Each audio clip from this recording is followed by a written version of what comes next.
Good morning dear students. कक्षा 11th subject biology और video number 2 के साथ में मैं दिनेश कुमार देव। पहले वीडियो में हमने आपको कोशिका की परिभाषा, खोज और कोशिका सिद्धांत के बारे में अध्ययन कराया। तो लास्ट टॉपिक था हमारा कि कोशिका सिद्धांत का अपवाद, वायरस के बारे में बात हो रही थी।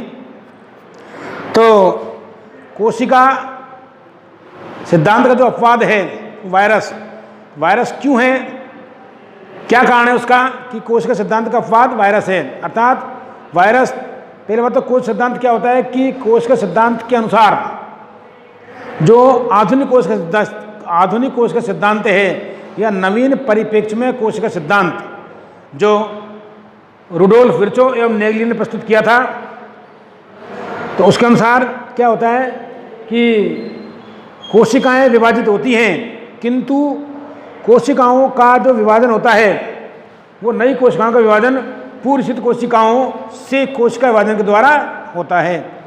मतलब नई कोशिकाओं का निर्माण पूर्व स्थित कोशिकाओं से कोशिका विभाजन द्वारा होता है। ये लाइन रुडोल्फ विर्चो और नेगली ने प्रस्तुत की थी या जोड़ी थी। इसलिए आधुनिक परिप्रेक्ष्य में कोशिका सिद्धांत का अध्ययन हुआ। अब कोशिका सिद्धांत का अपवाद हमने आपको बताया था वायरस। कोशिका सिद्धांत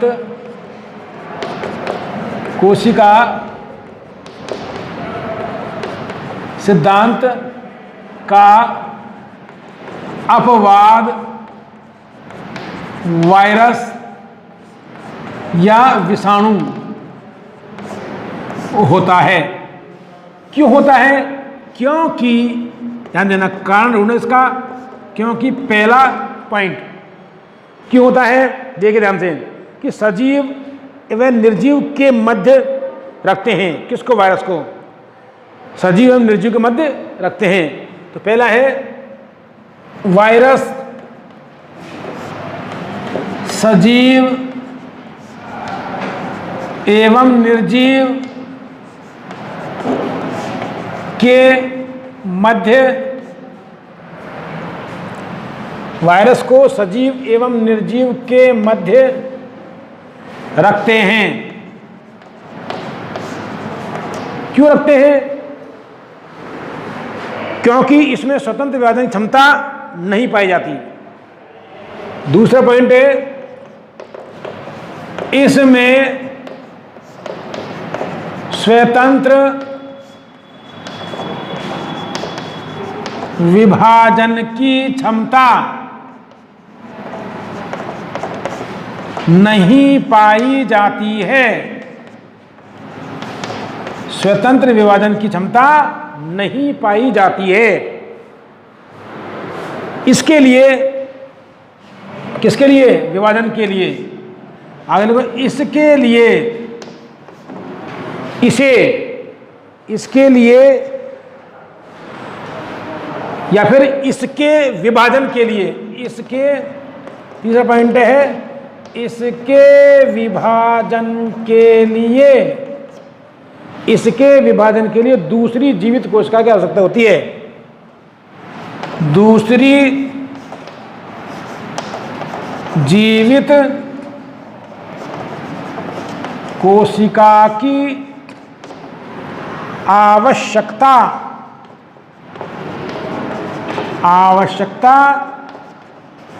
होती है। तो देखिएगा, वायरस को हम सजीव एवं निर्जीव के मध्य रखते हैं। अर्थात हम ये भी कह सकते हैं कनेक्टिंग लिंक बिटवीन लिविंग और नॉन लिविंग। ध्यान दीजिएगा, क्योंकि इसमें स्वतंत्र विभाजन क्षमता नहीं पाई जाती है, जो कि एक कोशिका के अंदर होती है। और इसके विभाजन के लिए दूसरी जीवित कोशिका की आवश्यकता होती है। अर्थात वायरस यदि सजीव में चला गया तो उसकी कोशिका को अपनी बना करके उसमें विभाजन कर सकता है, और निर्जीव तो निर्जीव के रूप में पड़ा रहता है। तो देखिएगा, अगला और कारण है, इसका ध्यान देना कि वायरस में जीव द्रव्य नहीं होता है, अतः कोशिका सिद्धांत लागू नहीं होता है। तो ध्यान देना, इसमें, किसमें, वायरस में, इसमें जीव द्रव्य नहीं पाया जाता है, इसमें जीव द्रव्य नहीं पाया जाता है, अर्थात कोशिका सिद्धांत लागू नहीं होता है, लागू नहीं होता है। ये कारण है साहब कोशिका सिद्धांत के अपवाद होने का। तो ध्यान दीजिए, तो वायरस में क्या पाया जाता है, ध्यान दीजिएगा, 5 पॉइंट आप लिख लीजिएगा। वायरस में केवल एक न्यूक्लिक अम्ल डीएनए अथवा आरएनए पाया जाता है, जबकि कोशिकाओं में दोनों अम्ल पाए जाते हैं। ध्यान देना। तो देखो वायरस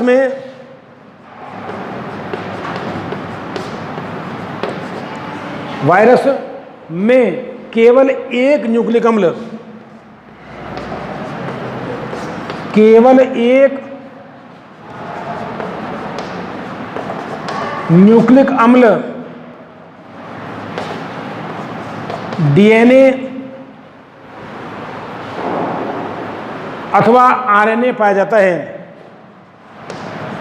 डीएनए अथवा आरएनए पाया जाता है, पाया जाता है। दोनों एक साथ कभी नहीं पाए जाते हैं, पाया जाता है। दोनों में से एक पाया जाएगा, या तो डीएनए होगा या आरएनए होगा, दोनों एक साथ कभी नहीं पाए जाते हैं। जबकि कोशिकाओं में दोनों,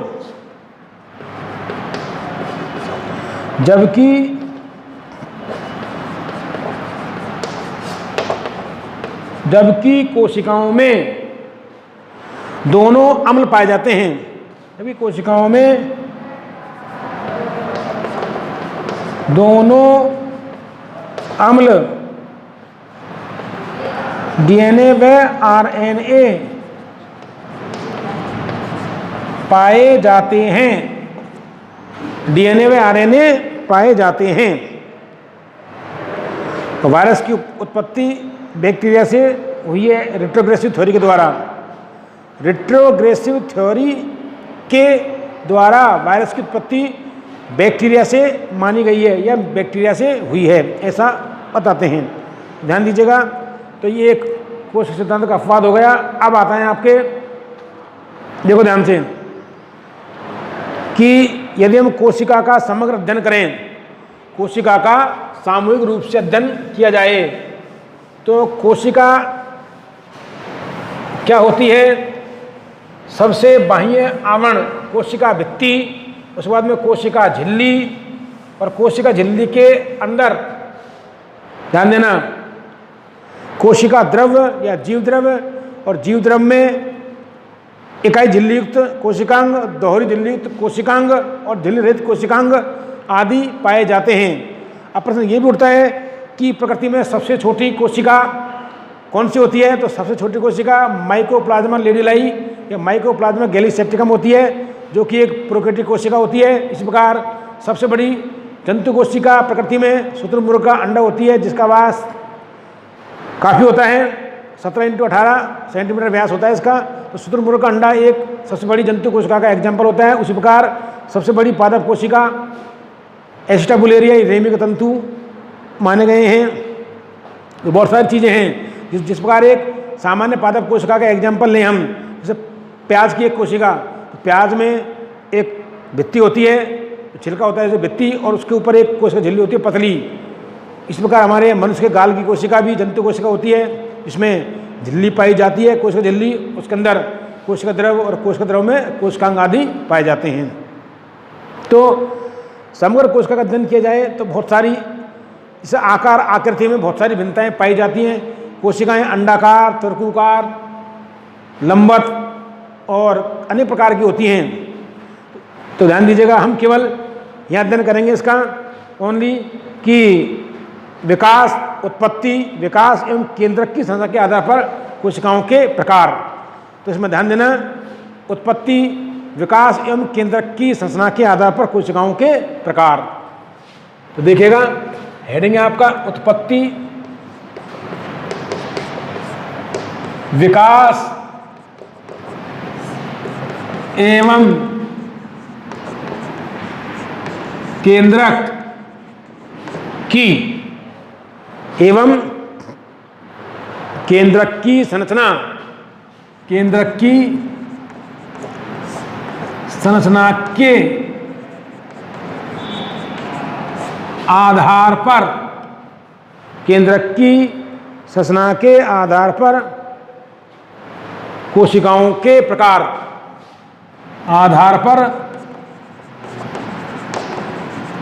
कोशिकाओं के प्रकार,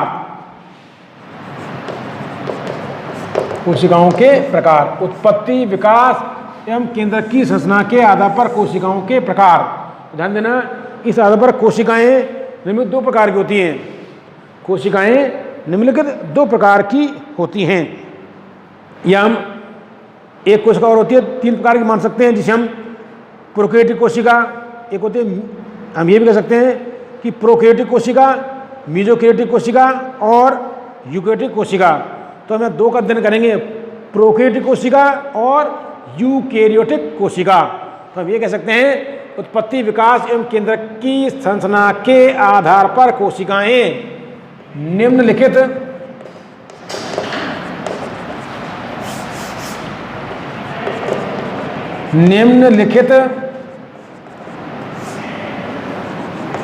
दो प्रकार की होती हैं। पहली हम कह सकते हैं प्रोकैरियोटिक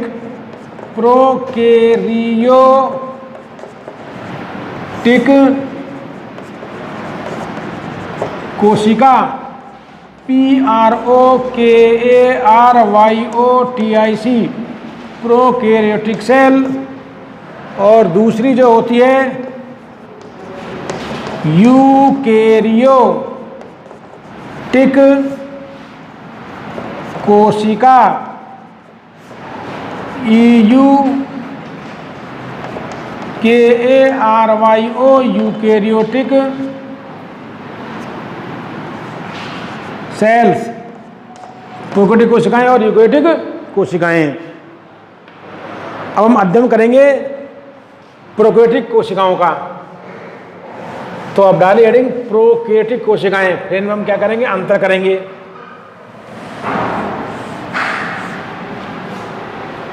प्रोकैरियोटिक कोशिकाएं, पहली है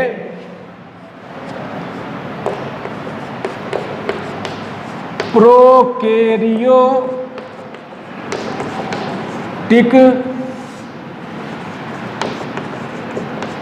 कोशिकाएं, प्रोकैरियोटिक कोशिकाएं। ध्यान दीजिएगा, प्रोकैरियोटिक तो शब्द है PROKARYO,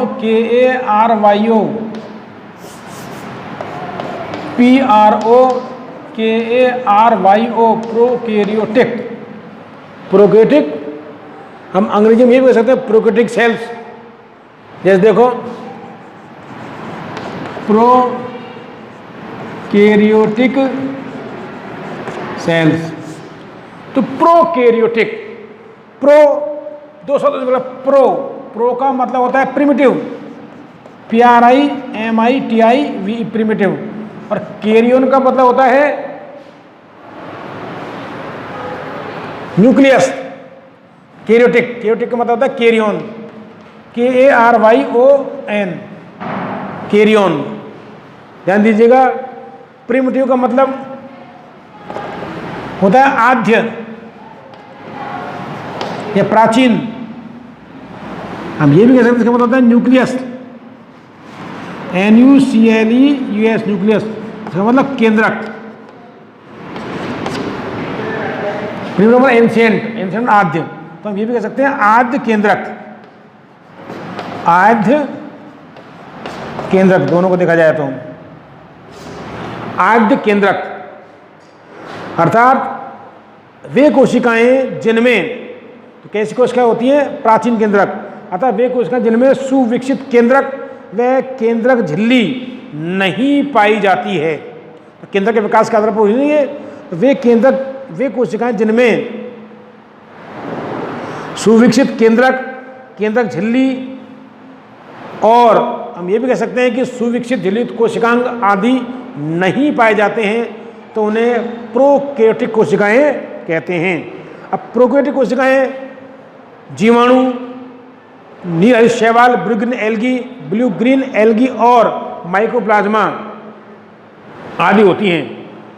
अब ध्यान देना, प्रोकैरियोटिक कोशिकाओं में जो केंद्रक होता है उसे प्रोकैरियोन, केंद्रकाभ या जीनोपोर कहते हैं। इनमें केंद्रक नग्न अवस्था में पाया जाता है, अर्थात झिल्ली द्वारा परिबद्ध नहीं पाया जाता है, इसलिए इनको प्रोकैरियोटिक अर्थात प्रो माने प्रिमिटिव केंद्रक अर्थात केंद्रक अविकसित रूप से पाया जाता है। तो आप इसके बारे में थोड़ा देख लें। आद्य केंद्रक कोशिकाएं होती हैं ये, तो देखिएगा ध्यान से। प्रोकैरियोटिक कोशिकाएं, तो परिभाषा देखो इसकी। प्रोकैरियोटिक कोशिकाएं वे कोशिकाएं ध्यान दीजिए, कैसी कोशिकाएं? वे कोशिकाएं जिनमें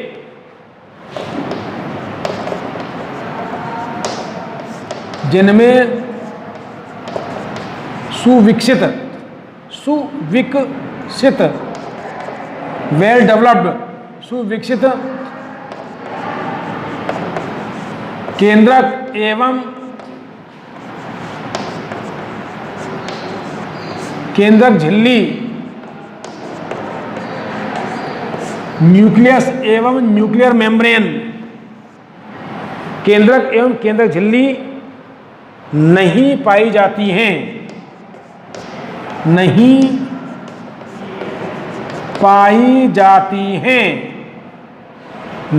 पाई जाती हैं,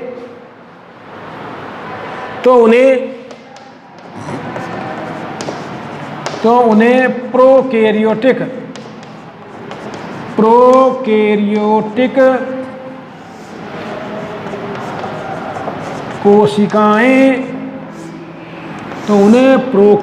कोशिकाएं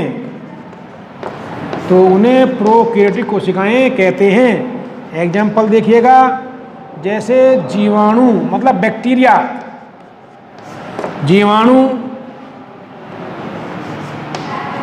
नील हरित शैवाल, इन्हें हम साइनोबैक्टीरिया कहते हैं वर्तमान में।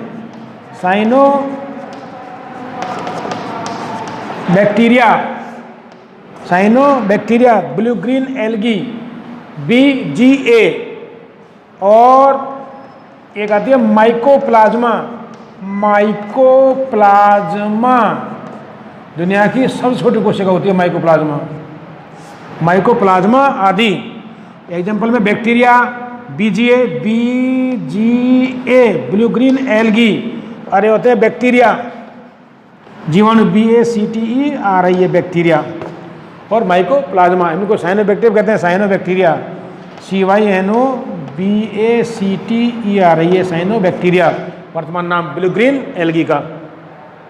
तो ध्यान देना, वे कोशिकाएं जिनमें सुविकसित केंद्रक एवं केंद्रक झिल्ली अनुपस्थित होते हैं या नहीं पाई जाती हैं, प्रोकैरियोटिक कोशिकाएं कहलाती हैं।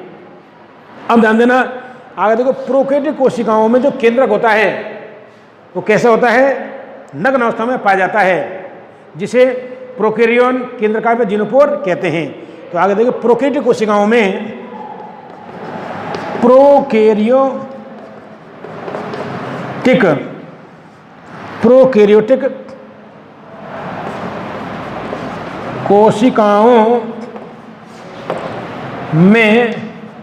प्रोकैरियोटिक कोशिकाओं में केंद्रक नग्न अवस्था या खुली अवस्था, नेक्ड स्टेज, खुली अवस्था मतलब झिल्ली द्वारा परिबद्ध नहीं पाया जाता है। तो प्रोकैरियोटिक कोशिकाओं में केंद्रक नग्न अवस्था में पाया जाता है, मतलब जीव द्रव्य में घुला हुआ होता है। नग्न अवस्थाओं में नग्न अवस्थाओं में या नग्न अवस्थाओं में पाया जाता है, नग्न अवस्था में पाया जाता है, जिसे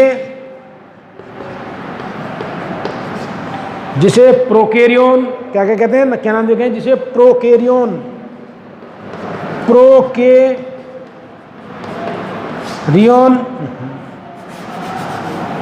जिसे प्रोकैरियोन या केंद्रकाभ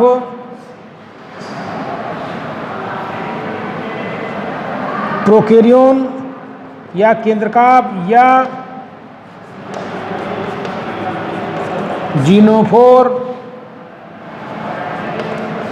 आदि नामों से जाना जाता है, आदि नामों से जाना जाता है।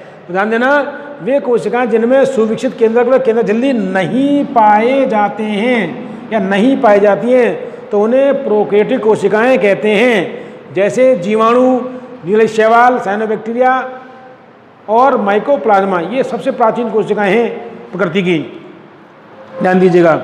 तो और देखिएगा, इनमें जो केंद्रक होता है वो नग्न अवस्था में पाया जाता है, अर्थात कोशिका द्रव्य में बिखरा हुआ होता है, अर्थात झिल्ली द्वारा परिबद्ध नहीं रहता है, जिसे हम प्रोकैरियोन, केंद्रकाभ या जीनोफोर आदि नामों से जानते हैं या आदि नामों से जाना जाता है। हम आगे देखिए, ये भी कह सकते हैं कि इसमें जो अनुवांशिक पदार्थ जो केंद्रक के रूप में होता है वो क्या होता है, सर्कुलर एगुलित अवस्था में या हिस्टोन प्रोटीन रहित होता है। तो इस प्रकार की कोशिकाएं होती हैं। ये हम आपको इसका अंतर कराएंगे तो आगे बता देंगे, आपको अंतर कराएंगे प्रोकैरियोटिक यूकैरियोटिक कोशिकाओं में। अब आते दूसरे प्रकार की यूकैरियोटिक कोशिकाएं।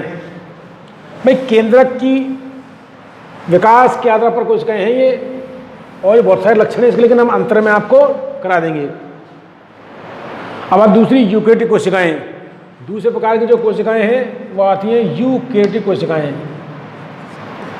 यूकैरियोटिक कोशिकाएं, यूकैरियोटिक कोशिकाएं इन्हें बोलते हैं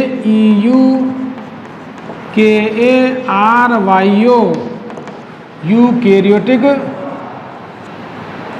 सेल्स, यूकैरियोटिक कोशिकाएं। ध्यान देना, यूकैरियोटिक कैसी कोशिकाएं, यूकैरियोटिक, यूकैरियोटिक का मतलब होता है, ध्यान दीजिएगा, EUKARYOTIC,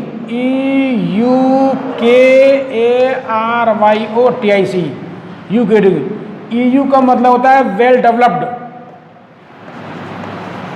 well DEVELOPED, well developed. और कैरियन का मतलब होता है, कैरियोटिक का karyon KARYON, karyon, well developed, सुविकसित, सुविकसित। और इसका मतलब होता है कि मतलब केंद्रक, न्यूक्लियस,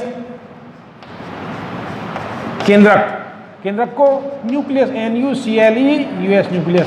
तो कैसे होता है, सुविकसित केंद्रक, अर्थात ऐसी कोशिकाएं जिनमें सुविकसित केंद्रक एवं केंद्रक झिल्ली या झिल्ली युक्त कोशिकांग पाए जाते हैं तो उन्हें यूकैरियोटिक कोशिकाएं कहते हैं, जैसे पादप और जंतु कोशिका। तो देखिएगा, वेल डेवलप्ड केंद्रक, सुविकसित केंद्रक पाए जाते हैं, सुविकसित केंद्रक एवं झिल्ली, केंद्रक झिल्ली पाई जाती है, क्या कहलाते हैं, यूकैरियोटिक कोशिकाएं कहलाती हैं। तो ध्यान से देखिएगा, इसको परिभाषा लिखें। यूकैरियोटिक कोशिकाएं समझ आती है, ऐसी कोशिकाएं या वे कोशिकाएं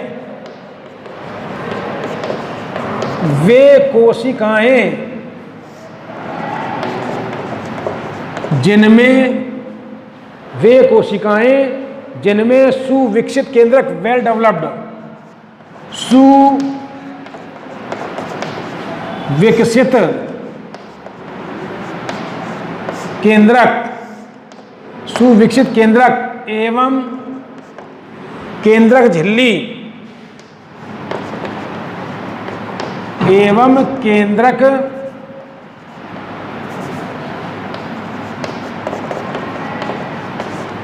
झिल्ली, सुविकसित केंद्रक एवं केंद्रक झिल्ली पाए जाते हैं, पाए जाते हैं, तो उन्हें यूकेरियोटिक कोशिकाएं कहते हैं। तो उन्हें यूकेरियोटिक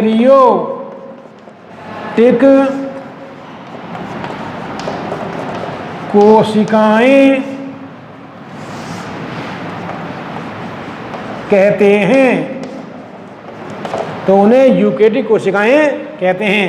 कौन सी कोशिकाएं? वे कोशिकाएं जिनमें सुविकसित केंद्रक एवं केंद्रक झिल्ली पाए जाते हैं, तो उन्हें यूकेरियोटिक कोशिकाएं कहते हैं।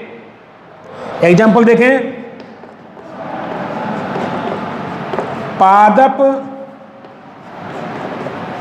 एवं जंतु कोशिकाएं, पादप एवं जंतु कोशिकाएं अर्थात प्लांट सेल और जंतु कोशिका, ध्यान दीजिएगा। तो ये ऐसी कोशिकाएं होती हैं।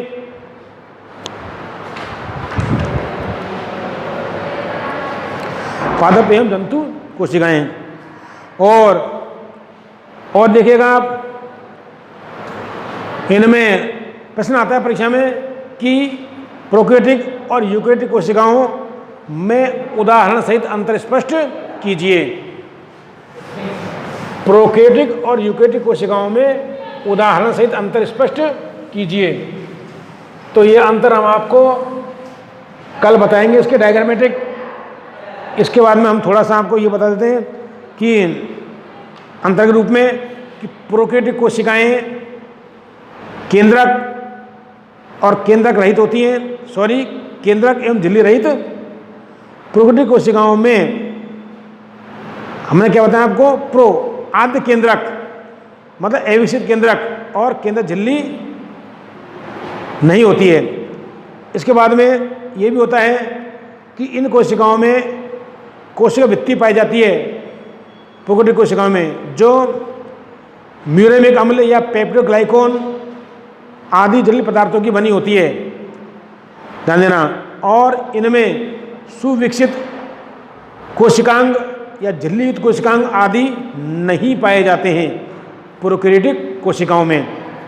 जबकि यूकेरियोटिक कोशिकाओं में मैंने आपको बताया था कि वे कोशिकाएं जिनमें सुविकसित केंद्रक एवं केंद्रक झिल्ली पाए जाते हैं यूकेरियोटिक कोशिकाएं कहलाती हैं, जैसे पादप कोशिकाएं और जंतु कोशिकाएं। तो पादप कोशिका और जंतु कोशिका दोनों में सुविकसित झिल्ली युक्त केंद्रक झिल्ली और झिल्ली युक्त कोशिकांग आदि पाए जाते हैं। ये विकसित प्रकार की कोशिकाएं होती हैं।